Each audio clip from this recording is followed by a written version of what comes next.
ভিডিওটি শেষ পর্যন্ত দেখুন।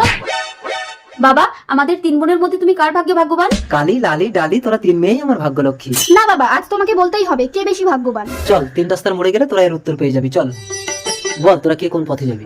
এই হলো 3 রাস্তার মোড়। এই পথে গেলে প্রচুর টাকা পাবি, তোদের সারা জীবনের অভাব মিটে যাবে। এই পথে গেলে একটা পরশ পাথর পাবি, যাকে সহজ সরল মনে স্পর্শ করে যা চাইবি তাই পাবি। আর এই পথে গেলে একটা অন্ধকে পাবি, যে আগে ওই টাকা আর পাথরের মালিক ছিল, এখন সবকিছু হারিয়েছে ভিখারি। বাবা, আমি এই পথে যাব। অনেক টাকা পেলে আমার সারা জীবনের চাহিদা মিটে যাবে। বাবা, আমি এই পথে যাব। পরশ পাথর পেলে আমি যা চাইবো তাই পাবো। যা লালি। বাবা, আমি এই পথে গিয়ে অন্ধভিখারীর সাহারা হতে চাই। যা কালি। টাকার ব্যাগ, এত টাকা, আমি যাই। এই দাঁড়াও, এই টাকা এখন সরকারের আন্ডারে। এই টাকা চুরি করার অপরাধে আমি তোমাকে অ্যারেস্ট করলাম। পরশ পাথর, পরশ পাথর ছুঁয়ে পরীক্ষা করে দেখি আমি যা চাইবো তা পাই কিনা। পরশ পাথর, আমাকে সবার সেরা সুন্দরী করে দাও। এই কি, আমি কালো কুৎসিত হয়ে গেলাম কেন? না, মুখটা ঢাকিয়ে ওদের কাছে গিয়ে পরশ পাথর দিয়ে ওদের অবস্থাও আমার মতো করবো। এই তো অন্ধভিখারী, আস্তে পড়ে যাবে। কে তুমি? একটা অন্ধ অসহায় মানুষের হাত ধরলে? আমি তোমার বউ হয়ে সারা জীবনের সাহারা হতে চাই।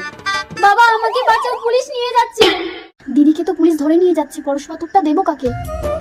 আরে রাজকুমার, আপনি এতদিন অন্ধ হয়ে কোথায় গেছিলেন? আমরা এতদিন আপনার টাকা সুরক্ষিত রেখেছি। এই নিন আপনার টাকা। এই চলো। দাঁড়ান, আমার টাকা যখন পেয়ে গেছি ওকে আপনি ছেড়ে দিন। কালী তো রাজকুমারকে বিয়ে করেছে, ওকে পরশ পাথর দিয়ে কালো কুৎসিত করে রাজকুমারকে আমি নিয়ে নেব। কালী, এই পাথরটা হাতে নিয়ে বল আমাকে সুন্দরী করে দাও, দেখবি তুই আমার মতো সুন্দরী হয়ে যাবি। তাই পরশ পাথর আমাকে সুন্দরী করে দাও।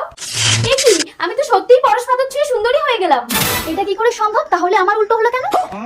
এই পরশ পাথর আমার, মন সহজ সরল না হলে উল্টো কাজ হবে। পরশ পাথর আমাকে দৃষ্টি দাও, আমি সব দেখতে পাচ্ছি। রাজকুমার, আমি তোমার বউ। আমি টাকা, পাথর, সুন্দরী বউ সব পেলাম। আমি বড় ভাগ্যবান।